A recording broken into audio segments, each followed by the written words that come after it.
Kemarin kan kita lihat ya bagaimana memang apa yang dikritisi oleh Hawking bahwa penderitaan itu banyak ya, turun-temurun berlapis-lapis, makin hari kok penderitaan itu makin numpuk, hanya saja masyarakat terus-menerus hanya menggunakan kesadaran diri intelek untuk mengatasi penderitaan ini, dan kita tahu bahwa diri intelek itu salah satu jenis dari higher self, dan kalau hanya mengandalkan diri intelek atau hanya mengandalkan kapasitas intelek, ya itu lambat ya menyelesaikan penderitaan itu. Dan Hawking menemukan bahwa banyak kapasitas higher self yang bisa digunakan gitu untuk mengatasi penderitaan gitu ya. Ini kan diri intelek itu, kapasitas intelek itu kan baru salah satu jenis. Masih banyak jenis yang lain kualitas higher self untuk mempercepat mengakhiri penderitaan gitu ya. Cuman masyarakat kan mengalami kebutaan spiritual. Dia tidak kenal dengan jenis-jenis kapasitas higher self itu gitu. Nah, melalui buku-bukunya Hawking kan ingin ngomong soal itu sebenarnya. Kita lanjutin bahwa dua elemen dasar diri itu hanya menggunakan reason dan feeling untuk menyelesaikan penderitaannya gitu ya. Dan reason dan feeling itu tidak bisa diandalkan. Artinya kapasitasnya terbatas gitu ya. Dan itu seperti yang dibuktikan sejarah terkait dengan kelangsungan hidup individual dan kolektif gitu. Bahwa mengandalkan reason, nalar, intelek gitu. Ya kita lihatlah sampai hari ini gitu. Penderitaan tuh masih dominan 80%. Di Indonesia kan kemiskinan tuh 70% kan. Hanya 30 yang makmur. Itu hasil dari kualitas higher self yang intelek gitu. Memang ada yang makmur tapi masih lebih banyak yang miskin gitu. Meskipun kita mendasarkan tindakan kita pada nalar, diri dalam faktanya itu beroperasi, terutama berdasarkan pada pengenalan pola, yaitu susunan logis dari data berfungsi untuk meningkatkan sistem pengenalan pola yang kemudian menjadi kebenaran gitu. Tetapi tidak ada yang benar-benar apa ya? Tetapi tidak ada yang pernah selesai gitu masalah dengan menggunakan nalar ini gitu. Kecuali dalam keadaan-keadaan tertentu dan kemudian hanya dari sudut pandang tertentu yang sering kali tidak dinyatakan. Jadi diri intelek itu spesifik ya, kerjanya pada wilayah spesifik, tidak menyeluruh, tidak menyeluruh. Akibatnya diri yang penuh pertimbangan menyimpulkan bahwa seluruh masalahnya muncul dari kesulitan untuk mengetahui gitu. Pada akhirnya diri intelek itu sampai pada epistemologi, cabang filsafat yang mengkaji pertanyaan-pertanyaan tentang bagaimana dan hingga tingkatan apa diri itu mampu mengetahui apapun. Wacana-wacana filosofis semacam ini mungkin terlihat sangat ilmiah, tetapi sekaligus tidak relevan ya. Tetapi pertanyaan-pertanyaan yang diajukan oleh wacana-wacana tersebut adalah inti dari pengalaman diri manusia. Tidak peduli dari mana kita mulai menguji pengetahuan diri kita selalu berakhir dengan menyadari fenomena, menyadari awareness dan sifat kesadaran manusia itu sendiri. Dan pada akhirnya kita sampai pada pengetahuan yang sama. Kemajuan apapun dalam kondisi-kondisi manusia membutuhkan dasar yang bisa diverifikasi untuk mendapatkan pemahaman yang bisa kita andalkan dan percaya. Karena itu, hambatan utama perkembangan diri manusia adalah masyarakat itu kurang pengetahuannya mengenai sifat kesadaran itu sendiri. Masyarakat itu kurang pengetahuannya mengenai dirinya sendiri gitu.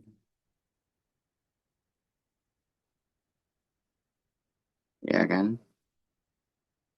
Udah tahu bahwa diri itu dimensinya luas. Kok hanya dieksplor hanya sampai yang intelek, yang lain potensi higher self yang lain tidak dieksplor. Padahal kalau dieksplor itu akan lebih mudah ya, untuk menyelesaikan masalahnya gitu. Jika kita melihat ke dalam diri terkait proses berpikir kita dari waktu ke waktu, kita akan menyadari bahwa pikiran bertindak jauh lebih cepat dari apa yang dikenalinya gitu. Maka gagasan-gagasan bahwa tindakan-tindakan kita didasarkan pada keputusan-keputusan yang penuh pertimbangan itu adalah ilusi besar gitu ya. Proses pengambilan keputusan adalah fungsi dari kesadaran itu sendiri. Jadi fungsi dari konteks aku. Kan kita tahu bahwa setiap konteks aku sudah memiliki cakupan dan batasan. Memiliki cakupan dan batasan pengetahuan pada dirinya sendiri ya. Pengetahuan dan cakupan dan batasan pengetahuan pada diri yang lain, pada Tuhan, kemudian pada kehidupan dan pada dunia gitu. Jadi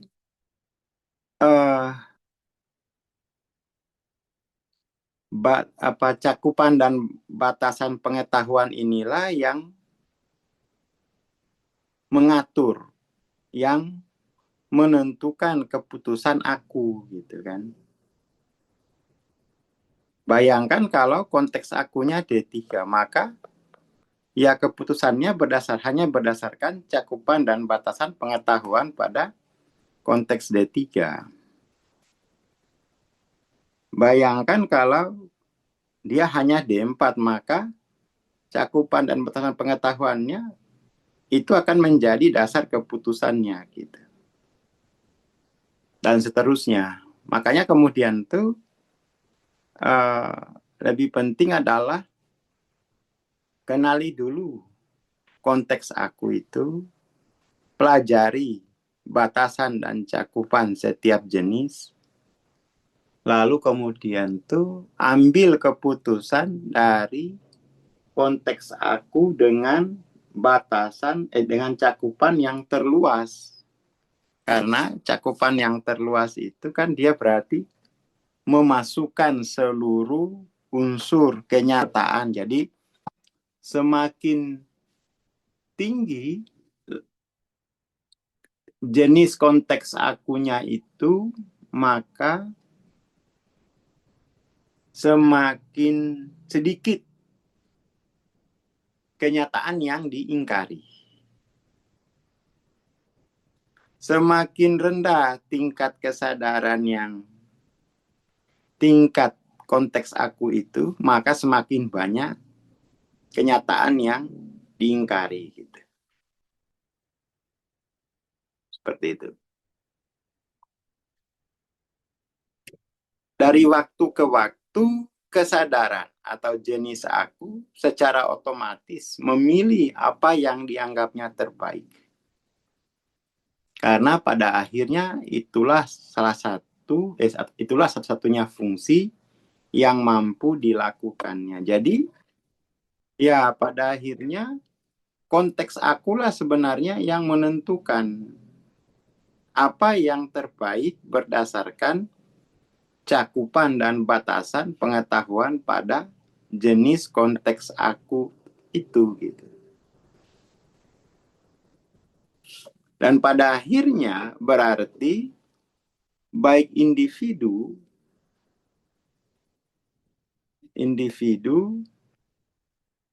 maupun kolektif itu masa depannya ditentukan oleh jenis konteks aku yang dominan hadir pada dominan hadir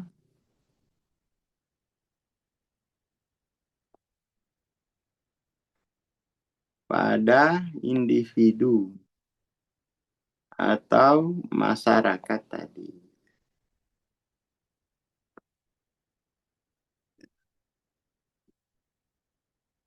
Bayangkan kalau individu atau masyarakat itu digerakkan oleh secara didominasi oleh jenis konteks aku D3. Di mana konteks aku D3 itu kan isinya selalu menuju penderitaan dan mempertahankan penderitaan. Kita bisa lihat misalnya tetangga-tetangga ya kita gitu ya, atau berita-berita di TV gitu. Misalnya udah tahu gitu ya baru nikah, istri lagi hamil, suami malah keluyuran nonton bola, terjebak judol gitu kan. Tapi dari sisi suami ya hanya itu kemampuan dirinya gitu. Ya kan. Jadi ya penting bagi masyarakat kita itu untuk menyadari ragam konteks aku karena masa depan masyarakat itu tergantung jenis konteks akunya. Seperti itu.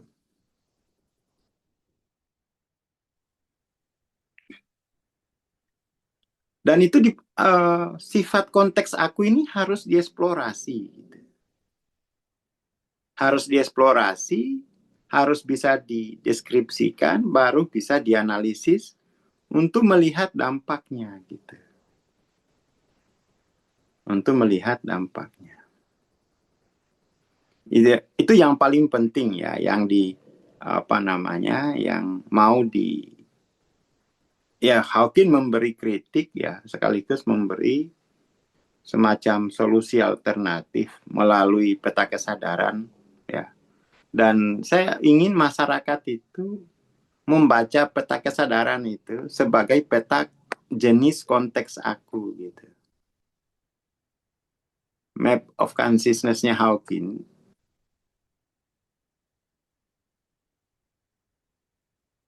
Itu kita baca sebagai map dari jenis konteks aku. Ya kan, konteks aku 20, konteks aku 30, konteks aku 50, konteks aku 75 gitu kan. Itu lebih lebih sesuai kenyataan yang dimaksudkan Hawking daripada kita membaca uh, uh, peta kesadaran itu hanya sebagai peta emosi gitu. Peta konteks aku, dan setiap konteks aku itu sudah memiliki batasan cakupan pengetahuannya sendiri-sendiri. Misalnya ini kan yang pernah kita bahas di pertemuan sebelumnya itu. Ada laki-laki tua. Dari konteks aku 20, laki-laki tua ini itu menjijikan, kotor gitu ya. Malu-maluin aja gitu. Dari konteks aku 30, ini laki-laki tua ini layak mendapat hukuman. Dari konteks aku 100, laki-laki tua ini itu ancaman yang mengganggu ketertiban, mengganggu kota gitu. Tapi kalau dari konteks aku 200, laki-laki tua ini wajib dibantu. Wajib dibantu. Itu poin yang paling harus dimengerti gitu ya, bahwa map of consciousness itu ya lebih tepat gitu. Kita baca sebagai peta jenis konteks aku gitu. Sekarang ini dia pindah ke kinesiologi gitu ya. Dia mau cerita soal kinesiologi. Jadi kinesiologi itu adalah metode yang digunakan oleh Hawking, David itu untuk meneliti, untuk mengkalibrasi jenis konteks aku gitu kan. Ini dia mau lihat. Saat ini kinesiologi menjadi sains yang ya mulai mapan gitu ya. Yang didasarkan pada pengujian respon otot terhadap stimulus yang dihadapkan padanya. Jadi yang bisa menguji kebenaran dan kepalsuan itu bukan hanya keyakinan kelompok, karena kalau kebenaran dan kepalsuan itu didasarkan pada keyakinan, maka setiap kelompok itu kan pasti beda keyakinannya terhadap hal yang sama, ya kan? Maka kemudian tuh melalui kinesiologi ditemukan satu metode di mana kebenaran dan kepalsuan itu tidak dikonfirmasi melalui keyakinan kelompok atau keyakinan individu, tapi melalui otot gitu kan.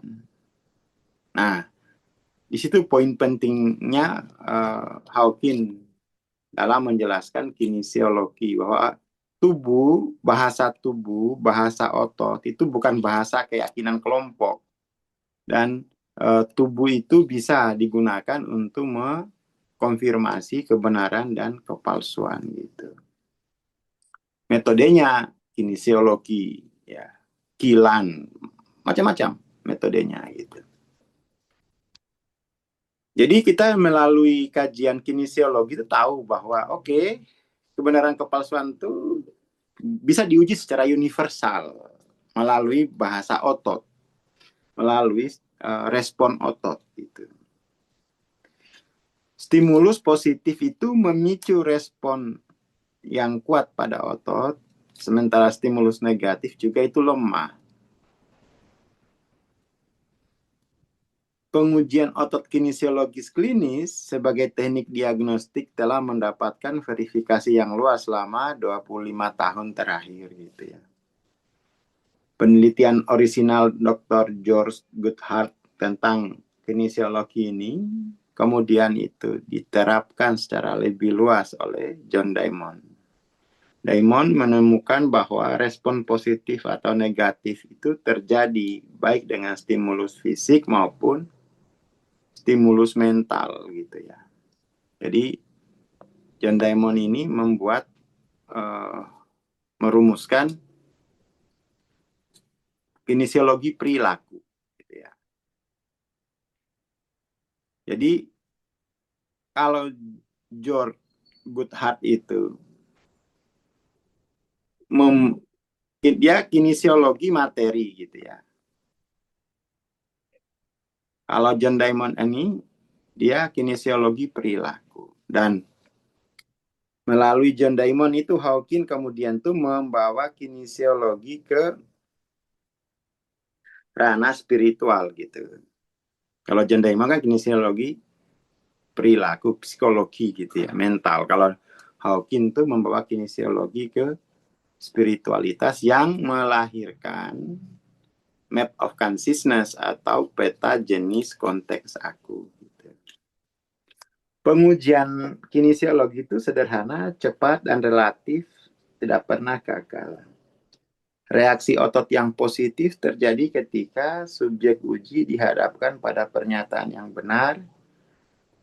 Reaksi otot yang negatif terjadi ketika subjek uji dihadapkan pada pernyataan yang palsu. Fenomena ini terjadi terlepas dari opini.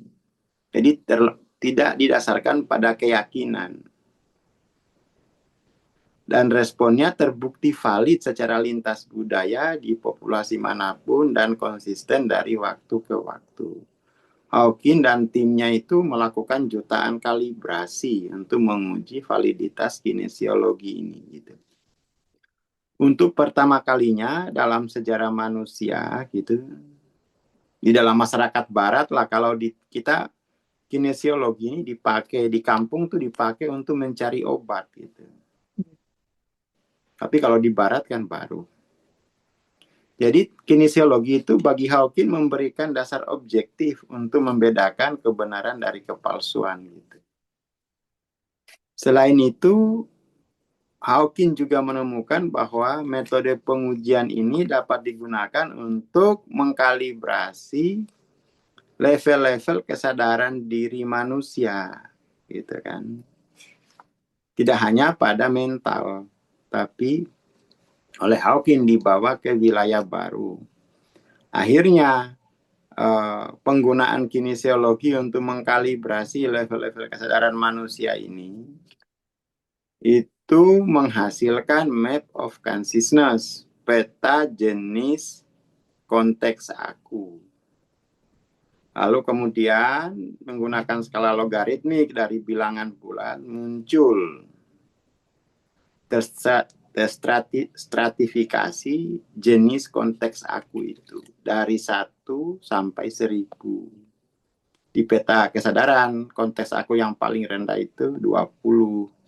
Tapi dari pengalaman saya juga ikut meneliti peta jenis konteks aku itu, saya menemukan lebih banyak malahan. Menemukan tuh seperti ini.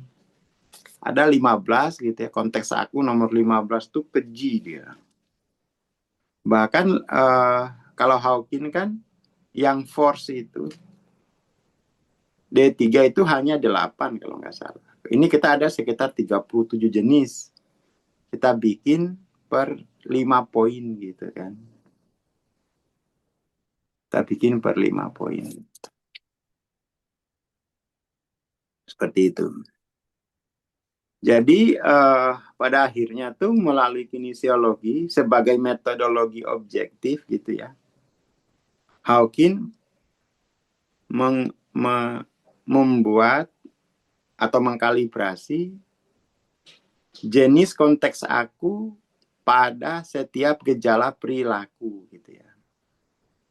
Jadi perilaku di setiap perilaku yang ada, yang muncul itu dicari jenis konteks akunya gitu kan. Misalnya perilaku kecanduan itu jenis konteks aku berapa?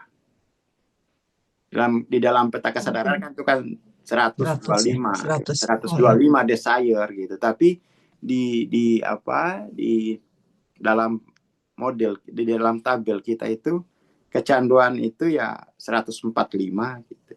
Hmm. Jadi Hawking dari 125 langsung ke 150 kan. Hmm. Padahal kalau kita urut itu per 5 poin itu masih dari 125 ada 130, ada 135, ada 140 gitu. Kita perkaya lagi gitu. Ya, ya. Sehingga lebih detail gitu ya, lebih detail.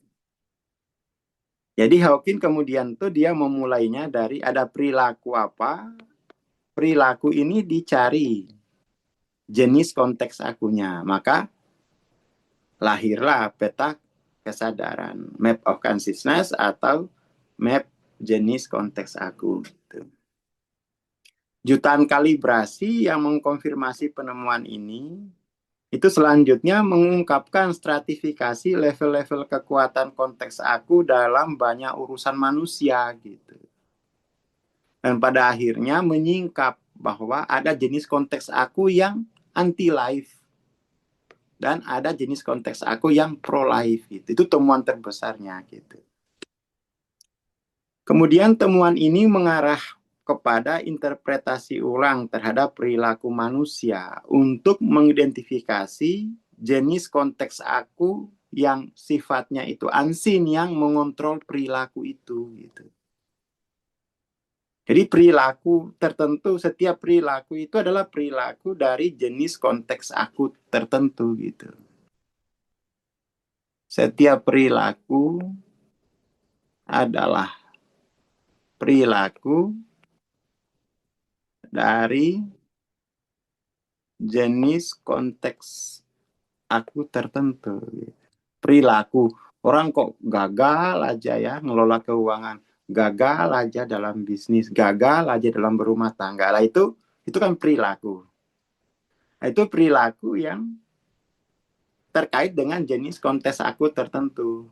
Nah, biasanya masyarakat tuh hanya ngeluh, wah perilakunya buruk. Iya, tapi perilaku itu ada yang mengontrolnya di wilayah kesadaran, namanya jenis aku tertentu gitu. Dan skala yang terkalibrasi ya konteks aku yang sudah dikalibrasi dan diberi angka-angka ini selaras dengan sublevel hierarki filsafat perennial, berkorelasi dengan fenomena emosional dan intelektual dalam sosiologi, psikologi klinis, dan spiritualitas gitu. Skala yang telah terkalibrasi telah diuji dengan mempertimbangkan temuan-temuan mutakhir dalam fisika teoristik tingkat lanjut dan dinamika nonlinier. Pada akhirnya tuh mode apa ya, setelah ditemukan jenis konteks aku yang mengubah perilaku, yang menentukan perilaku, kemudian tuh teori apa model itu dicocokkan dengan sains terbaru dan ya bisa berkorespondensi lah, bisa berkorespondensi.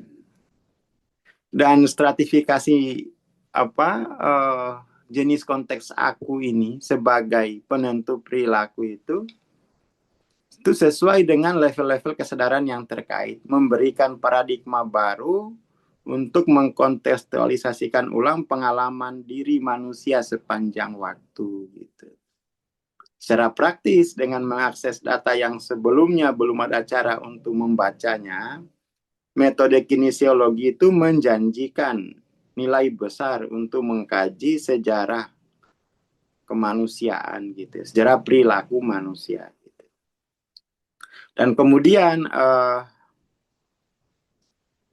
pemahaman mengenai jenis konteks aku itu bisa diterapkan dalam berbagai bidang, seni, sejarah, pasar gitu ya, politik, kedokteran, sosiologi, dan ilmu-ilmu alam gitu.